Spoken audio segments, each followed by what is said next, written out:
ভাত নাই। তোমরা ভাত খাচ্ছ, আমি খাবো না? আমার কষ্টে উপার্জন করা টাকার ভাত আমি নষ্ট করতে চাই না। বাবা প্লেটটা দেন, তোকে ভাত দিচ্ছি। থামো, তুমি ভুলে যেও না এই সংসার এখনো আমার কথায় চলে। তুমি যদি ওকে ভাত দাও তাহলে ওর মতো তোমাকে ওই বাড়িতে না খেয়ে থাকতে হবে। মামলা একটা সিগারেট দেন। সিগারেট নাই? তাহলে এক কাপ চা দেন। চাও নাই? টাকা টেনশন দাও। আমি তোমার কাছে সিগারেট ছিলাম, তুমি আমার বলে সিগারেট নেই। সিগারেট বাকিতে বেশি না, আগের টাকা রয়েছে। বাইকের চাবিটা দে না, একটু মৌর সাথে দেখা করতে আসি। সিগারেট খাবি? চা খা, প্রয়োজন অন্য কিছু খাবো। আমার চাবি চাইস না, আমার কাজ আছে। চাবি লাগবে না, একটু এদিকে না। 5,000 টাকা দিতে পারবি? আজকে মোয়ের জন্মদিন তো, কিছু একটা গিফট দিতাম। 20,000 টাকা নিয়েছিলি যে মনে আছে? তুই টাকা পয়সা 2 দিন পর পরই নেস, দেওয়া তো কোনো নামগঞ্জ থাকে না। তুই কিছু খাইলে খা, আমার টাকা পয়সা চাইস না। মামুন ভাই, ওর 1 প্যাকেট সিগারেট দেন তো। না লাগবে না, থাক। এটা তোমার আসার সময় হলো? মানে আমি বুঝলাম না, আজকে একটা স্পেশাল দিন, আজকেও তোমার দেরি করতে হবে? কি হয়েছে তোমার? তোমার কি মন খারাপ?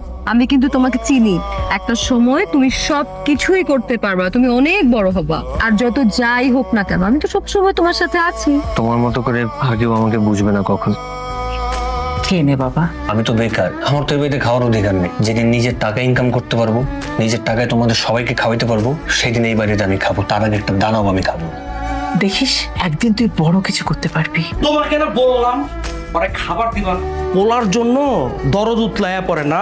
তোমার আমি একটা ব্যবস্থা করতেছি। আর এই তোর কি লজ্জা শরম কিচ্ছু নাই? এই বুড়া বাপের ঘরে বুড়া বাপের ঘাড়ে বসে যে খাস, একটু লজ্জা করে না? একটা চাকরি জোগাড় করতে পারস না? একটা চাকরি করে যদি অল্প টাকাও রোজগার করস, তাও তো কইতে পারো যে আমার পোলা রোজগার করে। আর কতদিন বাপের ঘাড়ে বয়ে খাবি? হ্যাঁ, এত আর্জেন্ট ডাকলা যে? এই তোমার কি চাকরি হয়ে গেছে? দেখছো, আমি তোমাকে বলছিলাম না যে তোমাকে দিয়েই হবে, খালি একটু ধৈর্য ধরো। কিছুই হয়নি। তাহলে কি হয়েছে? গতকাল রাতে তুমি কোথায় ছিলে? কোথায় আর থাকবো, বাসা ছিলাম। আরেকবার সুযোগ দিতেছি, সত্যি কথাটা বলো, কোথায় ছিলে?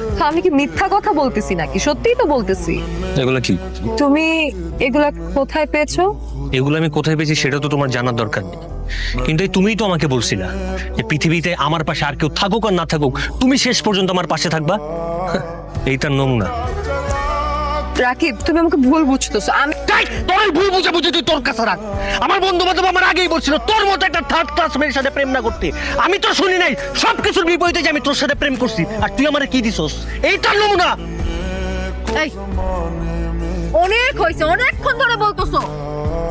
আমারও কিন্তু এতদিন ধরে অনেক কিছু বলার ছিল, আমি কিন্তু কিছু বলি নাই।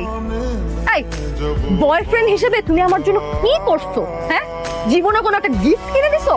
সেটা তো দিতে পারো নাই। করছোটা কি? পার্কে বাদাম খাওয়াইলে আর ফুচকা খাওয়াইলেই বয়ফ্রেন্ড হয়ে যায়? শোনো, বয়ফ্রেন্ড হওয়ার কোনো যোগ্য